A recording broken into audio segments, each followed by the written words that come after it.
नरक के ये जज सिर्फ पैसा पहचानते हैं। इनका फैसला इस बात पर नहीं होता कि किसी ने अपनी जिंदगी में अच्छा काम किया या बुरा, बल्कि इस पर होता है कि मौत के बाद वो आत्मा अपने साथ कितना तोहफा या पैसा लेकर आई है। अमीर लोग जो अपने साथ बहुत सारा सामान लेकर दफन होते हैं, वो आसानी से नरक का द्वार पार कर लेते हैं और अगले जन्म का सुख पाते हैं। लेकिन बेचारे गरीब लोग जिन्होंने पूरी जिंदगी मेहनत में गुजारी, उनके तोहफे का वजन एक चिड़िया के पंख से भी कम होता है। ऐसी आत्माओं को हमेशा के लिए मिटा दिया जाता है, उन्हें कभी मुक्ति नहीं मिलती। आपने कभी सोचा भी नहीं होगा कि एंशिएंट मिस्र की कहानियां इतनी अजीब हो सकती हैं। सूरज देवता जिनसे सब डरते हैं, वो साल भर बिना रुके एक बहुत बड़े स्पेसशिप का हैंडल घुमाते रहते हैं ताकि सूरज धरती के चक्कर लगा सके। इसी वजह से दुनिया में दिन और रात होती है। ये काम किसी मजदूर से भी ज्यादा थकाने वाला है। इतना ही नहीं, रोज उन्हें अपना हथियार लेकर और राक्षसों से लड़ना पड़ता है जो धरती को मिटा देना चाहते हैं। सूरज देवता ये सब दुख सिर्फ इसलिए झेलते हैं ताकि वो अपनी बनाई हुई दुनिया को बचा सकें। लेकिन रोज की इस थकावट की वजह से अब उनके पास इतनी हिम्मत नहीं बची। सूरज देवता की ताकत अब खत्म हो रही थी, इसलिए उन्होंने फैसला किया कि उनके 2 बेटे उनकी जगह धरती की जिम्मेदारी संभालेंगे। उन्होंने अपने बड़े बेटे ओसाइरिस को नाइल नदी के वो इलाके दिए जो बहुत उपजाऊ और हरे भरे थे। वहीं दूसरी तरफ छोटे बेटे सेठ को रेगिस्तान का भगवान बना दिया गया, जहां एक तिनका तक नहीं उगता था। अपने पिता का ये भेदभाव देखकर सेठ के दिल में नफरत भर गई। वो चुपचाप सही मौके का इंतजार करने लगा और उसने ठान लिया कि एक दिन वो सब छीन लेगा जो उसका हक है। आखिरकार सेठ को वो मौका मिल ही गया। हालांकि देवताओं की रगों में सुनहरा खून बहता था, पर उनकी उम्र भी सिर्फ 1000 साल तक ही होती थी। अब ओसाइरिस के रिटायर होने का वक्त आ गया था। ओसाइरिस ने एक शुभ दिन चुना ताकि वो अपना राजपाट अपने बेटे होरास को सौंप सके। दुनिया भर के लोग इस ऐतिहासिक पल को देखने के लिए बहुत उत्साहित थे। लोग नए कपड़े खरीदने और तैयारियां करने लगे ताकि वो अगले दिन होने वाली नए राजा की ताजपोशी में शामिल हो सकें। लेकिन उन्हें नहीं पता था कि सेठ के दिमाग में क्या चल रहा है। यहाँ एक आवारा चोर है जिसका नाम बेक है। वो अपनी गर्लफ्रेंड को खुश करने के लिए एक दुकान से सबसे सुंदर लिबास चुरा लेता है। उसकी गर्लफ्रेंड जाया नए कपड़े देखकर बहुत खुश हो जाती है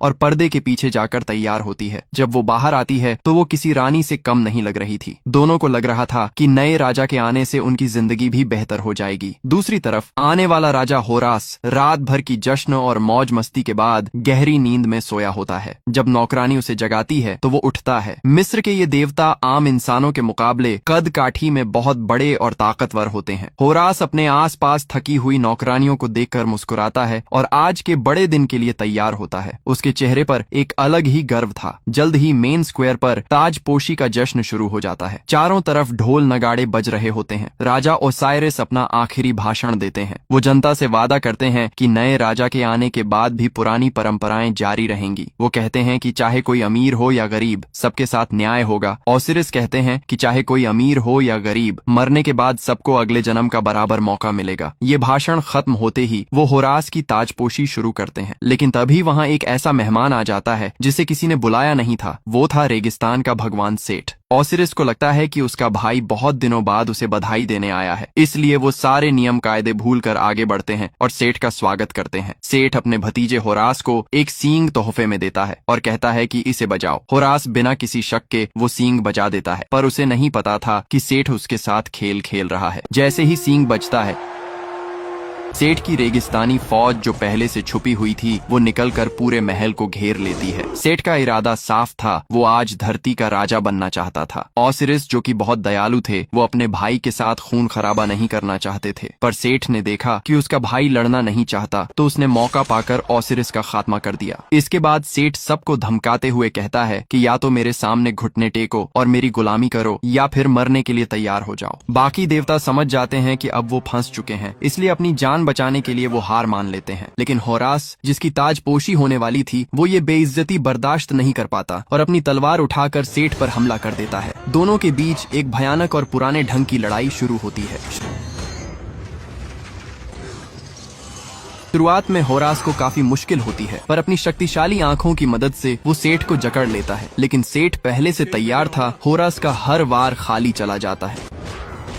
होरास बार बार अपनी तलवार उठाने की कोशिश करता है, पर उसका चाचा इतना तजुर्बेकार था कि वो होरास की हर चाल पहले ही समझ जाता है। जब होरास देखता है कि वो जीत नहीं पा रहा, तो वो अपने असली रूप में बदल जाता है और हवा में उड़कर हमला करने की कोशिश करता है। लेकिन सेठ भी कोई कम नहीं था। वो तुरंत एक सुनहरे कुत्ते वाले रूप में बदल जाता है और उसकी ताकत कई गुना बढ़ जाती है। दोनों के बीच ऐसी टक्कर होती है कि कोई पीछे हटने को तैयार नहीं था। होरास अपने पंखों की मदद से हवा में उड़ते हुए सेठ पर भारी पड़ने लगता है।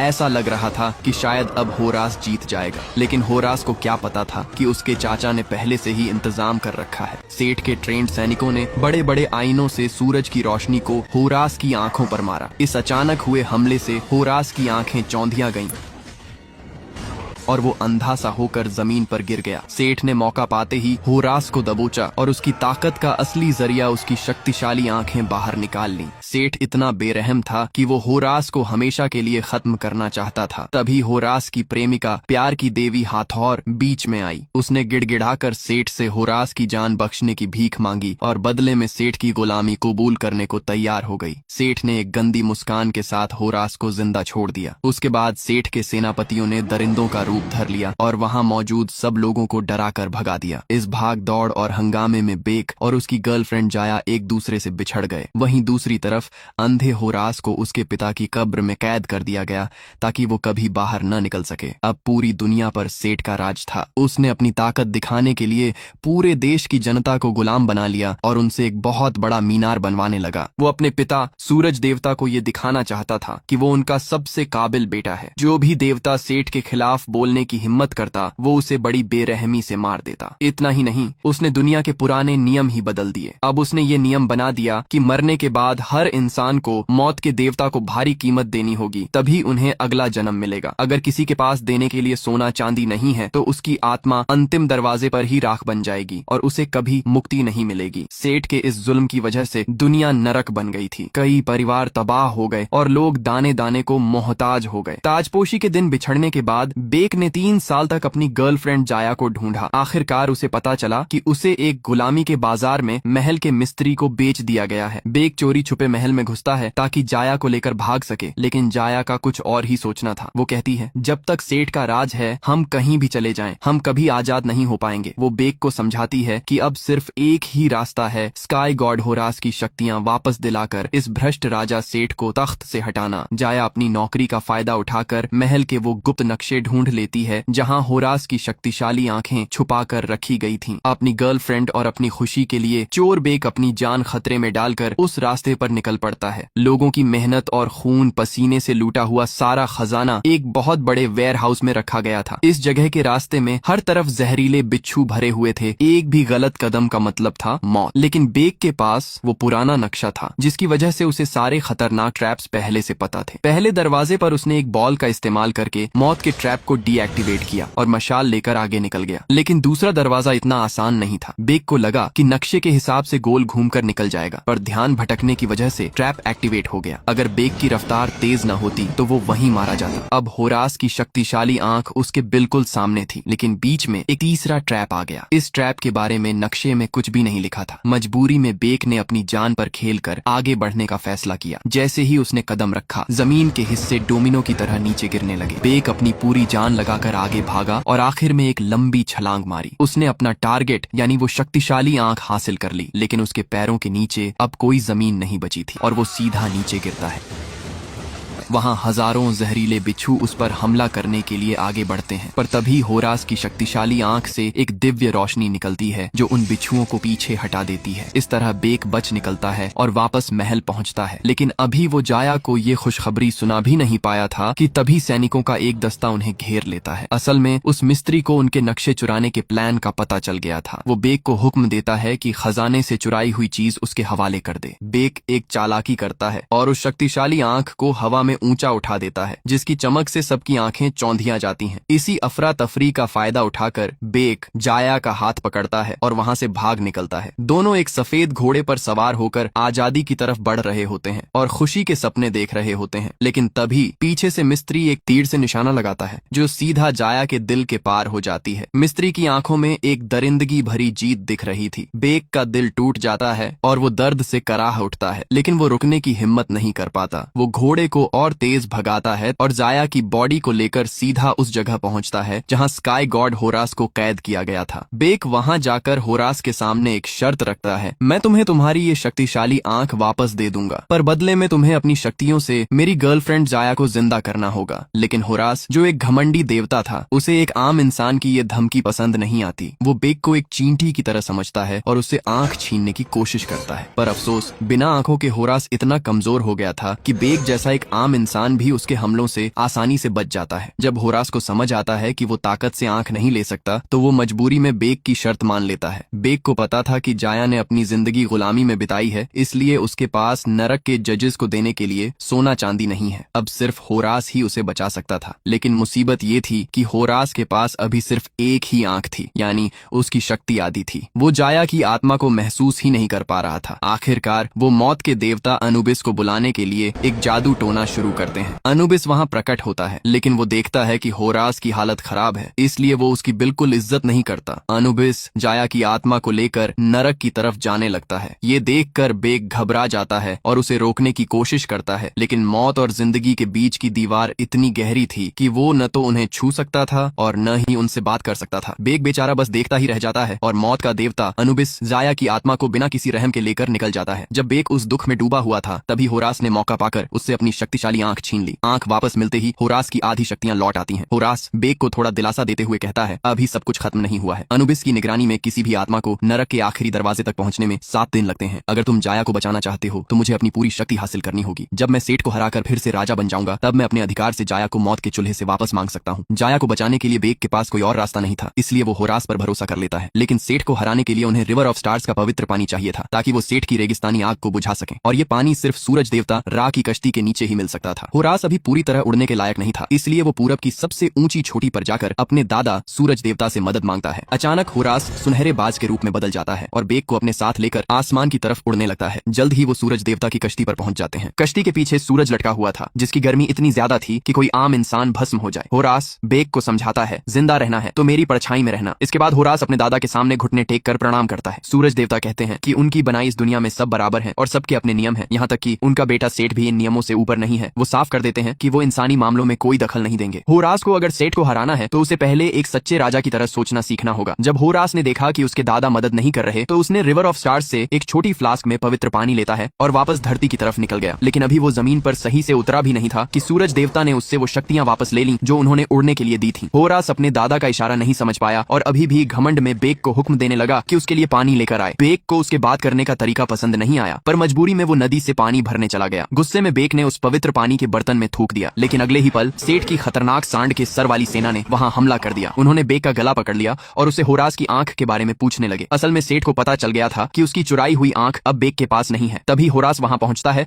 और सेठ की सेना से लड़ने लगता है। हालांकि होरास के पास सिर्फ आधी शक्ति थी, फिर भी वो उन सैनिकों पर भारी पड़ने लगा। उसने कुछ ही मिनटों में एक दुश्मन को ढेर कर दिया, लेकिन दुश्मन संख्या में बहुत ज्यादा थे। लड़ाई के बीच होरास को एक गहरी चोट लग जाती है। दुश्मन सैनिक होरास का घमंड देखकर आग बबूला हो जाता है और बेक को छोड़कर सीधा होरास पर टूट पड़ता है। दोनों के बीच भयानक लड़ाई होती है। देखने में तो वो सैनिक बहुत ताकतवर लग रहा था, पर होरास के तजुर्बे के आगे वो ज्यादा देर टिक नहीं पाया। होरास उसे कुछ ही पलों में ढेर कर देता है, लेकिन जैसे ही होरास बेक का हाल चाल पूछने के लिए मुड़ता है, वो जख्मी सैनिक आखिरी सांस लेने से पहले पूरी जान लगाकर होरास को धक्का दे देता है। होरास सीधा गहरी खाई में गिरने लगता है। ये देखकर बेक बिना सोचे समझे उसके पीछे कूद जाता है और बेहोश होरास को जगाने की कोशिश करता है। बिल्कुल आखिरी मौके पर होरास की नींद खुलती है और वो अपने शक्तिशाली डंडे को 2 पहाड़ों के बीच फंसाकर अपनी रफ्तार कम करता है और दोनों की जान बच जाती है। दूसरी तरफ वो नाकाम सैनिक जब सेठ के पास लौटकर पूरी बात बताता है, तो बेरहम सेठ बिना एक शब्द बोले उसकी गर्दन काट देता है।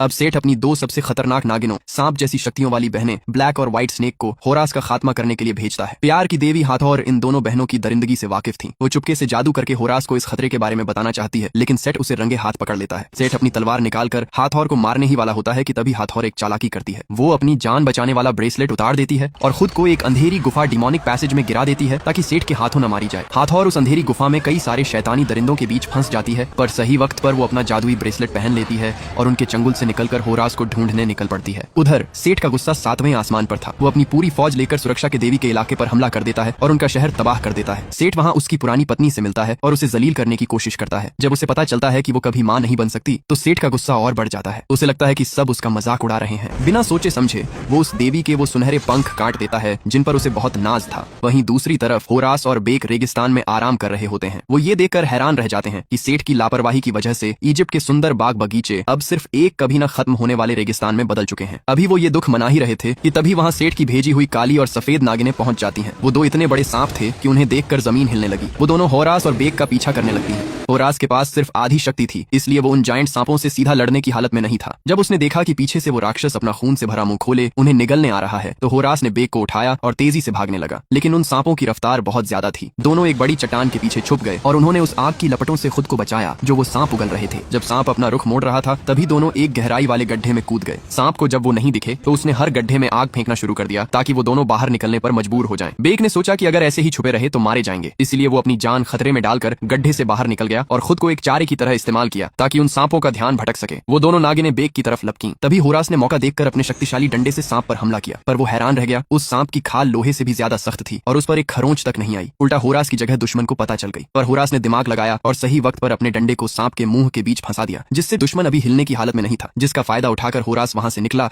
और बेक से जा मिला। होरास को समझ आ गया था कि अगर इन राक्षसी सांपों को खत्म करना है तो पहले इनके मालिक को मारना होगा जो इन्हें कंट्रोल कर रहा है। उसने बेक से कहा कि वो थोड़ी देर और उन सांपों को उलझा कर रखे। बेचारा बेक मौत के मुंह में था। सांप लगातार उसके पीछे पड़े हुए थे। जब ऐसा लगा कि बेक अब नहीं बचेगा तभी होरास सही वक्त पर वहां पहुंच गया। होरास तेजी से उछलकर उस राक्षस के ऊपर चढ़ गया और दुश्मन के हाथ से खंजर छीन लिया। होरास ने उस खंजर से उन रस्सियों को काट दिया जो सफेद सांप को कंट्रोल कर रही थी। कंट्रोल खोते ही वो सांप पागल हो गया और इधर उधर टकराने लगा। उसे समझ ही नहीं आ रहा था कि कहां जाना है और वो अपने मालिक को लेकर सीधा गहरी खाई में जा गिरा। सांप के टकराने से वहां की इमारत भी गिरने लगी और दोनों बड़ी मुश्किल से अपनी जान बचाकर निकले। लेकिन अभी खतरा टला नहीं था क्योंकि काला सांप भी आजाद हो चुका था। वो दोनों भागने ही वाले थे कि तभी उनके सामने प्यार की देवी हाथौर आ गई। दुश्मन को लगा कि हाथौर उनका मुकाबला नहीं कर पाएगी, इसलिए उसने सांप को आग उगलने का हुक्म दिया। लेकिन कुछ ऐसा हुआ जिसकी किसी ने उम्मीद नहीं की थी। वो खतरनाक सांप जो अब तक सबकी जान ले रहा था हाथौर के सामने आते ही एक पालतू जानवर की तरह सीधा हो गया। वो बड़े प्यार से हाथौर के पास आया और अपना मुंह खोल दिया ताकि वो उसके मुंह में फंसा हुआ होरास का डंडा निकाल सके। हाथौर के रोब के आगे वो सांप अब बिल्कुल शांत खड़ा था। वो सांप हाथौर के जादू में इस कदर फंस गया था कि अब वो बस वही कर रहा था जो वो कह रही थी। हाथौर ने बड़े सुकून से कहा, बड़ी ठंड है ना, जाओ अपने शरीर को थोड़ा गर्म कर लो। बस इतना कहने की देर थी कि उस राक्षसी सांप ने खुद पर ही आग उगलना शुरू कर दिया। सांप के साथ साथ उसकी मालकिन भी जलकर राख हो गई। इस तरह हाथौर ने एक झटके में वो खतरा खत्म कर दिया। हाथौर को जब पता चला कि होरास और बेक रेगिस्तान के बीचों बीच जाकर सेठ की ताकत को खत्म करना चाहते हैं तो उसने एक सुझाव दिया। उसने कहा कि उन्हें दलदल के रास्ते जाकर दुनिया के सबसे समझदार देवता से मदद मांगनी चाहिए। जब वो उस देवता के पास पहुंचे तो उसने साफ मना कर दिया। वो सेठ से दुश्मनी लेकर अपनी जान खतरे में नहीं डालना चाहता था। दोनों तरफ से बातें गर्म होने लगीं। तभी बेक ने अपना दिमाग चलाया। बेक ने उन्हें उकसाते हुए कहा, मुझे लगता है आप डर गए हैं। आपको लग रहा है कि आप रेगिस्तान के उस राक्षस स्फिंक्स की मुश्किल पहेलियां सॉल्व नहीं कर पाएंगे। अपनी अक्ल की तारीफ सुनने के आदी वो देवता बेक की इस चाल में फंस गए। उन्हें क्यूरियोसिटी हुई कि वो पहेलियां आखिर हैं कैसी और वो उनके साथ निकल पड़े। जल्द ही वो सब रेगिस्तान के बीच बने उस विशाल पिरामिड के पास पहुंच गए। लेकिन वहां का नजारा बड़ा खतरनाक था। पिरामिड का रास्ता बड़े बड़े पत्थरों के बीच था जो लगातार घूम रहे थे। बेक के पास उस मिस्त्री का चुराया हुआ नक्शा था, इसलिए सिर्फ वही जानता था कि कब और कहां से निकलना है। बाकी सबकी तो हिम्मत ही नहीं हो रही थी आगे बढ़ने की। पत्थरों के बीच पिसने का डर था, पर बेक ने सही मौका देखा और उन घूमते हुए विशाल पत्थरों के बीच कूद गया। वो बिना रुके एक पत्थर से दूसरे पत्थर पर छलांग लगाता रहा क्योंकि जरा सी देरी का मतलब था मौत। आखिरकार वो उस मशीन के मेन गियर तक पहुंच गया और उसे रोक दिया। गियर रुकते ही रास्ता खुल गया और बाकी सब भी पिरामिड के अंदर दाखिल हो गए। लेकिन जैसे ही वो अंदर पहुंचे वहां के रखवाले आधे इंसान और आधे जानवर वाले राक्षस स्फिंक्स को खबर लग गई। वो तुरंत उनके सामने आ खड़ा हुआ। कहानियों में मशहूर है कि स्फिंक्स को पहेलियां पूछना बहुत पसंद है। उसने गरज कर कहा, मेरे सवाल का जवाब दो वरना तुम सब यहीं मारे जाओगे। सबसे अक्लमंद देवता ने बड़े गर्व से कहा, पूछो जो पूछना है, मैं तैयार हूँ। स्फिंक्स ने अपनी पहेली रखी, मैं हमेशा मौजूद रहता हूँ और तुम्हारा इंतजार करता हूँ, पर मैं दिखाई नहीं देता। कोई मुझे देख नहीं सकता, फिर भी जिंदा लोग मुझ पर पूरा भरोसा करते हैं। बताओ मैं कौन हूँ। पहेली सुनकर सब सोच में पड़ गए। अक्ल के देवता ने अपनी होशियारी दिखाते हुए आगे बढ़कर स्फिंक्स की तारीफ की, लेकिन जो जवाब उन्होंने दिया वो गलत निकला। वो अपनी हार मानने को तैयार नहीं थे और एक के बाद एक कई जवाब देते गए, पर सब गलत थे। सजा के तौर पर स्फिंक्स हर गलत जवाब पर होरास को कुचलने लगता। बेचारा होरास बार बार उस राक्षस की मार खा रहा था और उसका शरीर पिसने ही वाला था। स्फिंक्स ने आखिर में उन्हें एक आखिरी मौका दिया। तभी बेक ने ने दिमाग लगाया और अक्ल के देवता के कान में कहा, देवता जी किताबी बातें छोड़िए, एक आम इंसान की तरह सोचिए। बेक ने इशारा किया और तब जाकर उन्हें समझ आया। सही जवाब था आने वाला कल। इंसान हमेशा कल पर भरोसा करता है पर उसे देख नहीं सकता। स्फिंक्स को अपनी हार माननी पड़ी और उसने रास्ता दे दिया। पिरामिड के बीचों बीच पहुंचते ही होरास ने अपनी छाती से वो पवित्र पानी निकाला ताकि सेठ की रेगिस्तानी आग को हमेशा के लिए बुझा सके। लेकिन जैसे ही वो आगे बढ़ा वो सेठ के बिछाए जाल में फंस गया। सेठ वहां अचानक प्रकट हुआ और सबसे पहले उसने अक्ल के देवता का दिमाग उनके सर से बाहर निकाल लिया। बेक तुरंत जमीन पर रेंगते हुए उस पवित्र पानी की तरफ झपटता है ताकि अपना मिशन पूरा कर सके। लेकिन तभी सेठ एक नई चाल चलता है। वो बेक से कहता है, तुम इस होरास के लिए अपनी जान दे रहे हो। सच तो ये है कि होरास के पास इतनी शक्ति ही नहीं है कि वो किसी मरे हुए को जिंदा कर सके। तुम्हारी गर्लफ्रेंड जाया नरक से कभी वापस नहीं आएगी। सेठ की ये बातें सुनकर बेक के दिल में शक पैदा होने लगता है और वो रुक जाता है। सेठ ने बेक का दिमाग घुमाया और उससे वो पवित्र पानी छीन लिया। उसने होरास की सारी उम्मीदों पर पानी फेरते हुए उसे जमीन पर गिरा दिया और हंसते हुए वहां से निकल गया। जाते जाते उसने पूरे पिरामिड को तबाह करने का इंतजाम कर दिया ताकि सब वहीं दबकर मर जाएं। होरास ने एक विशाल गियर को रोककर बेक और हाथोर की जान बचाई, पर बेक अब टूट चुका था क्योंकि उसे सच पता चल गया था कि होरास जाया को जिंदा नहीं कर सकता। बेक का सच्चा प्यार देखकर हाथोर का दिल पिघल गया। उसने एक बड़ा बलिदान दिया और मौत के देवता अनुबिस को फिर से बुलाया। हाथोर ने अपना वो जादुई सुरक्षा कवच ब्रेसलेट उतार दिया और खुद को अंधेरी दुनिया के हवाले कर दिया ताकि वो ब्रेसलेट बेक को दे सके। होरास ने भारी दिल से वो ब्रेसलेट बेक को थमा दिया और कहा, जाओ इससे अपनी जाया की पुनर्जन्म खरीद लो। अनुबिस बेक को नरक के उस दरवाजे पर ले गया जहां जाया खड़ी थी। बेक उसे गले लगाना चाहता था पर मौत की दीवार उनके बीच थी। बेक ने जैसे ही वो कीमती ब्रेसलेट जाया की पुनर्जन्म के लिए दिया तभी नरक का दरवाजा एक भयानक राक्षस के हमले से कांप उठा। पूरा नरक हिल गया।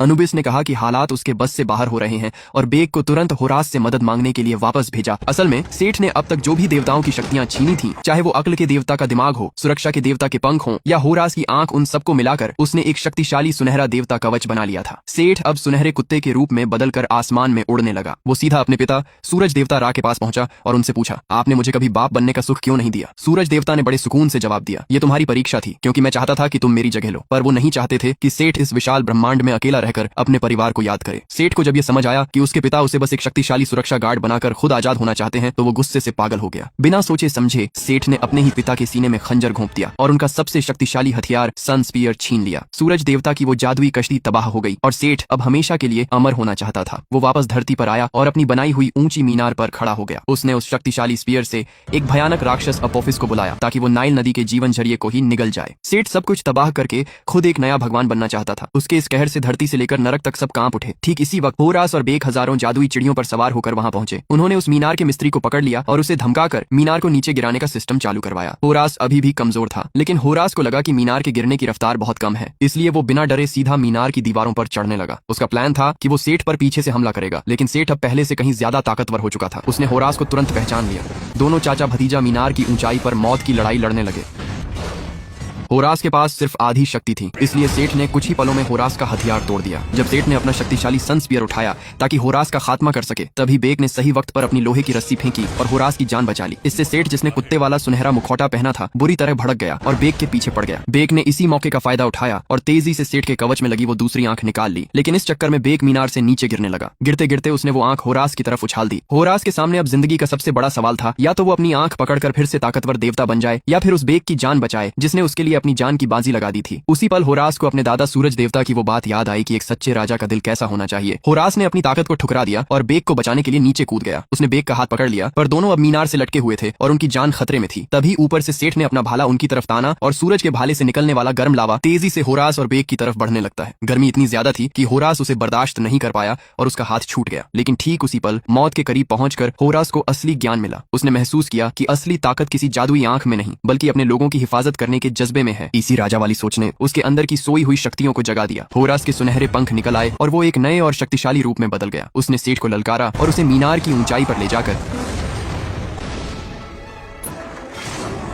एक भयानक युद्ध में हरा दिया। होरास ने कोई रहम नहीं दिखाया और सेठ का खात्मा करके दुश्मनी को हमेशा के लिए मिटा दिया। इसके बाद होरास ने आसमान में उड़कर वो सन स्पीयर अपने दादा सूरज देवता को वापस कर दी। शक्ति मिलते ही सूरज देवता ने उस भयानक राक्षस अपोफिस को ब्रह्मांड में बहुत दूर भगा दिया और मिस्र में हमेशा के लिए शांति हो गई। धरती पर एक छोटी बच्ची को होरास की वो दूसरी आंख मिलती है, जिसे पाकर होरास की रोशनी पूरी तरह लौट आती है। लेकिन खुशी के इस मौके पर एक दुख था। गहरी चोटों की वजह से बेक की मौत हो गई थी। होरास ने बेक और जाया को बड़े सम्मान के साथ दफना दिया। तभी सूरज देवता खुद धरती पर उतरते हैं और होरास से कहते हैं, तुमने तुमने बहुत बड़ा काम किया है, मांगो क्या मांगते हो। होरास ने अपने लिए कुछ नहीं मांगा बल्कि दरख्वास्त की, बस बेक और जाया को जिंदा कर दीजिए। सूरज देवता ने अपनी सुनहरी रोशनी से दोनों को दोबारा जिंदगी दे दी। बेक और जाया फिर से मिल गए और होरास मिस्र का राजा बन गया। पर कहानी अभी खत्म नहीं हुई थी। बेक ने होरास को याद दिलाया कि अभी एक और जरूरी काम बाकी है, हाथौर प्यार की देवी को उस अंधेरी दुनिया से छुड़ाना। और इसी के साथ हमारी मूवी खत्म होती है। दोस्तों, इस मूवी को आप 5 में से कितने स्टार्स दोगे?